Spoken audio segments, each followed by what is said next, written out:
Hello and welcome to this Oak Tree English video on the English grammar tenses.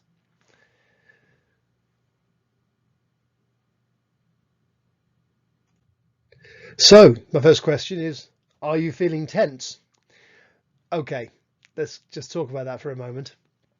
I do not mean, are you going to Glastonbury to sleep in wigwams under the stars? That's not what I mean. That's not what feeling tense is. I'm also not asking, do you need a massage?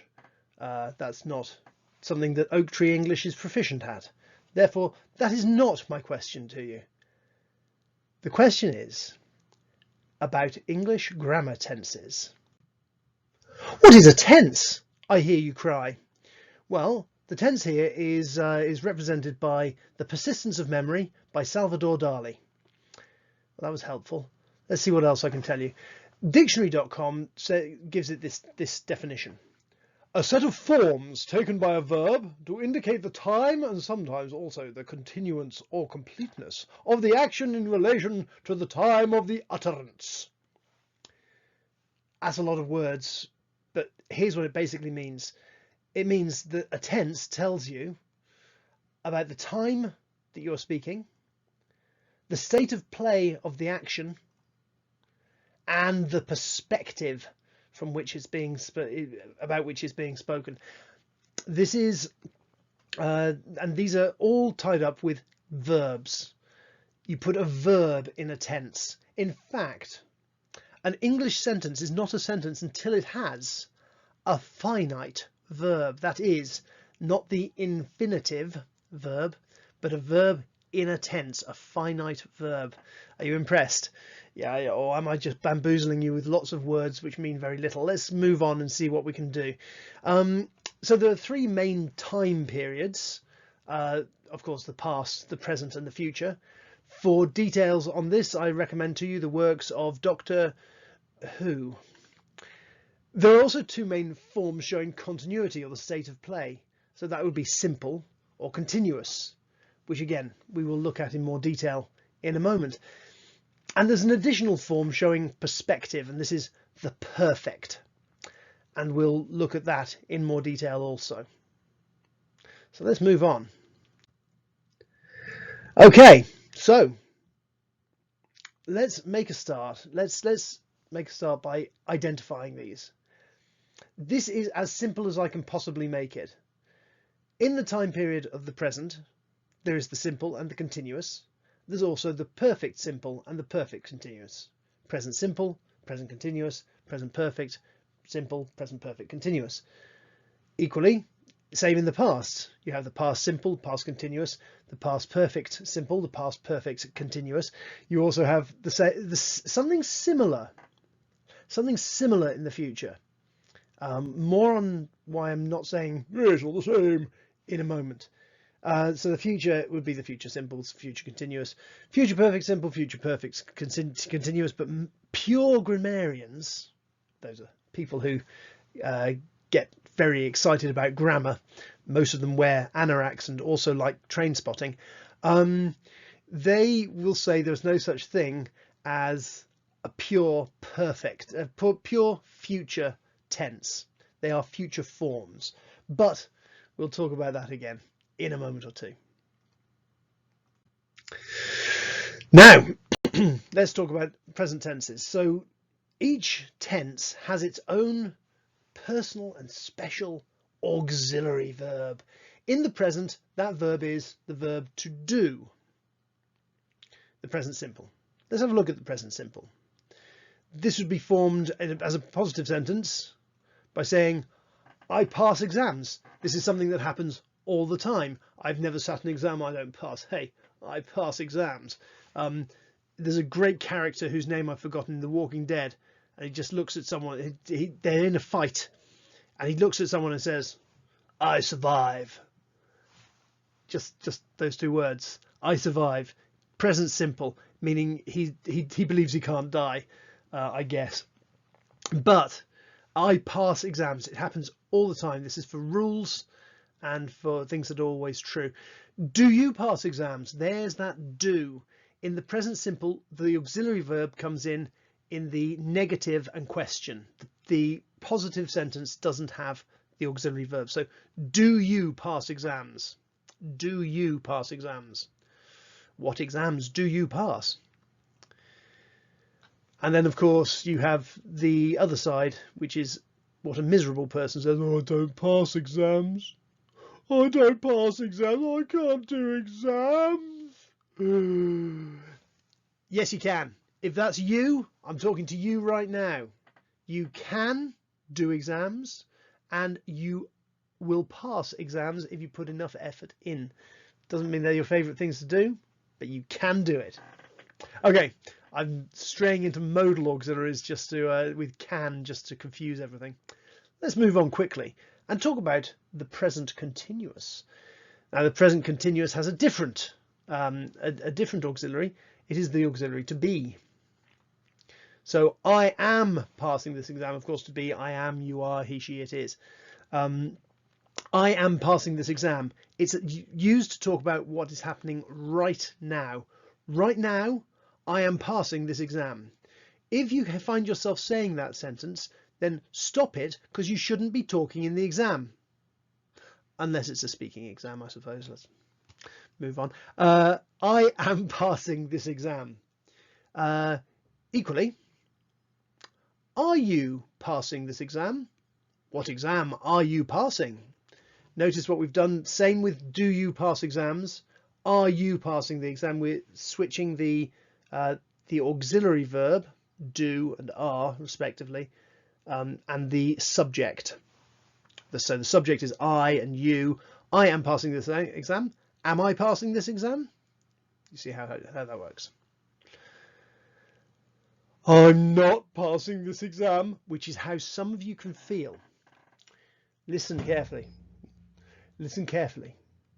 It doesn't matter if you feel like you're not passing the exam. You might be surprised. So do keep going. Press on to the end. Because if you tell yourself, I'm not passing this exam, you are more likely to be right. If you tell yourself, I'm passing this exam, you're more likely to be right.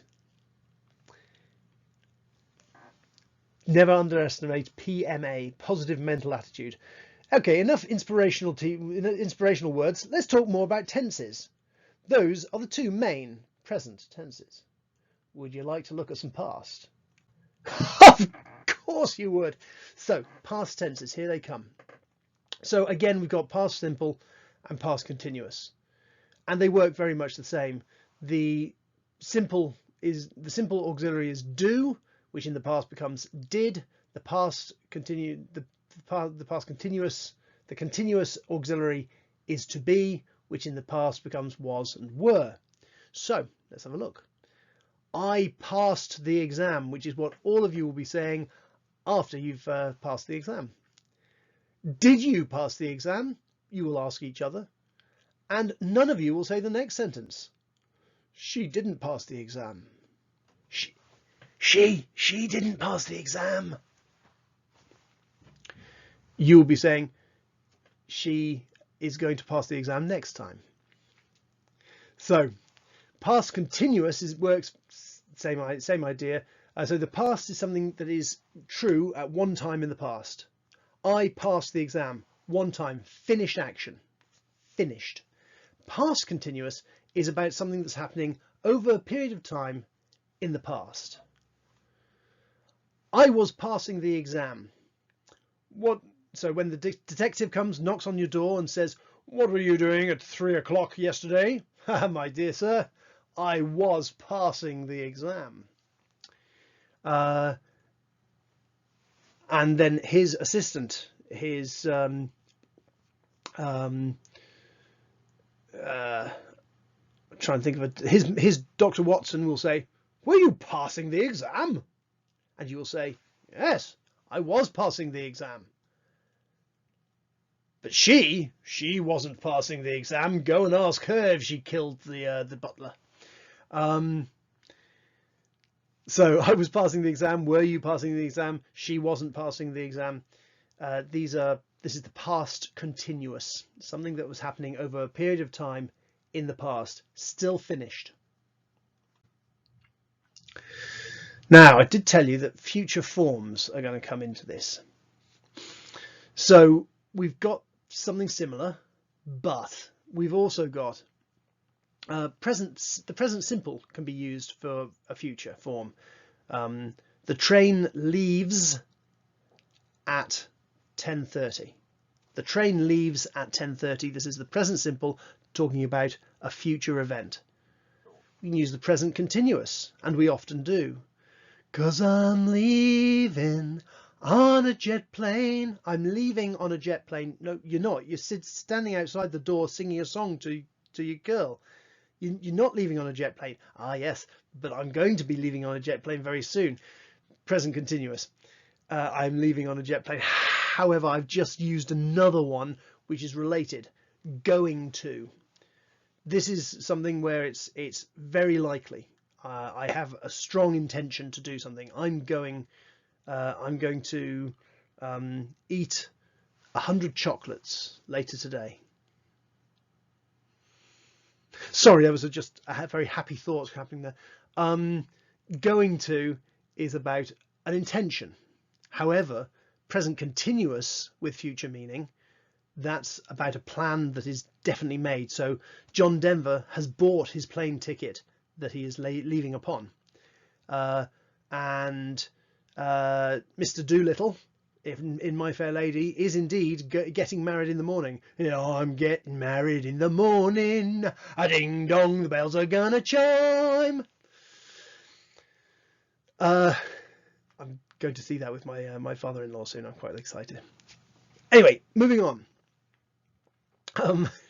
So those are some future forms, but don't be disheartened. We can still pretend that there's a future simple and a future continuous, and the auxiliary for both of these is will. Sometimes shall works in certain questions. It's a less common form. Will is more common. I will pass the exam. Will you pass the exam?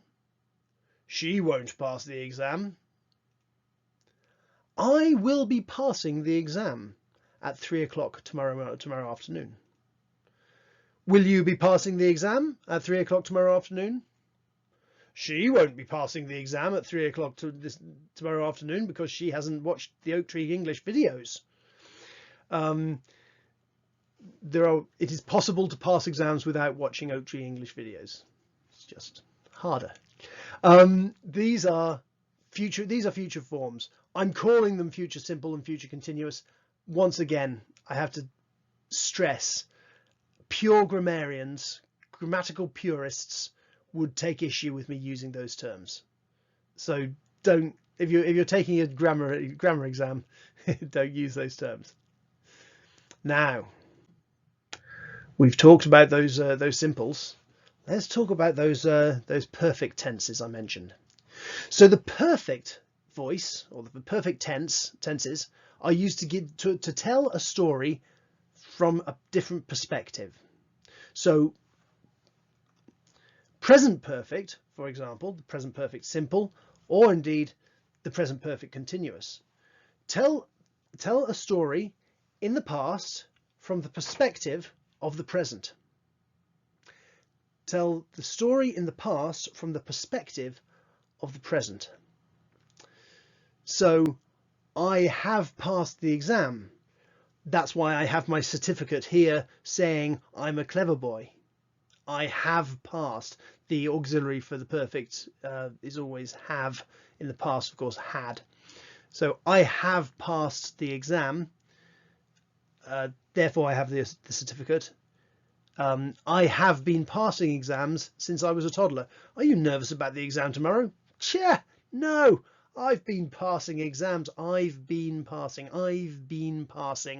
exams since I was a toddler. I should have said earlier, all continuous tenses have ing. It's called the present participle. Not to be confused with the gerund, which also is spelled ing, but is a different thing. Leave a comment if you want me to elaborate on that. And of course, the same thing happens in the past. If you're telling a story if you're telling a story from the perspective of the past, you might use the past perfect simple or indeed the past perfect continuous. So Julius Caesar had already invaded Britain when he said Veni Vidi Vici, which means I came, I saw, I didn't like it much, so I went home again.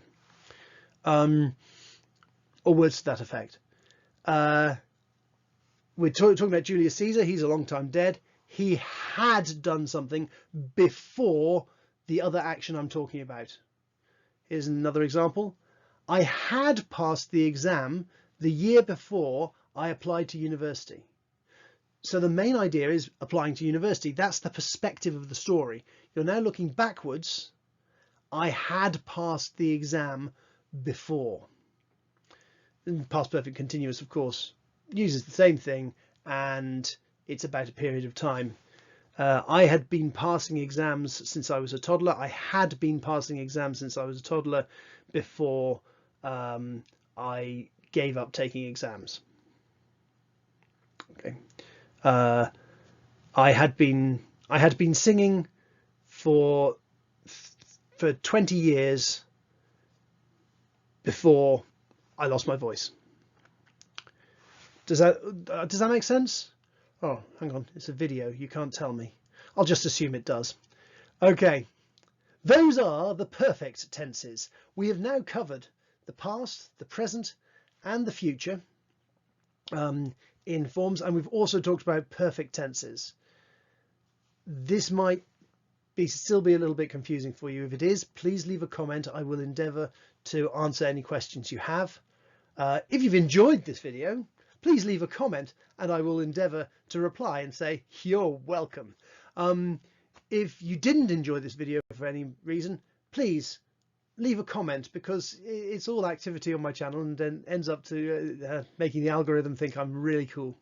So whatever you do, have a great time with tenses. Please feel free to like, share and subscribe, and please enjoy the experience of Oak Tree English.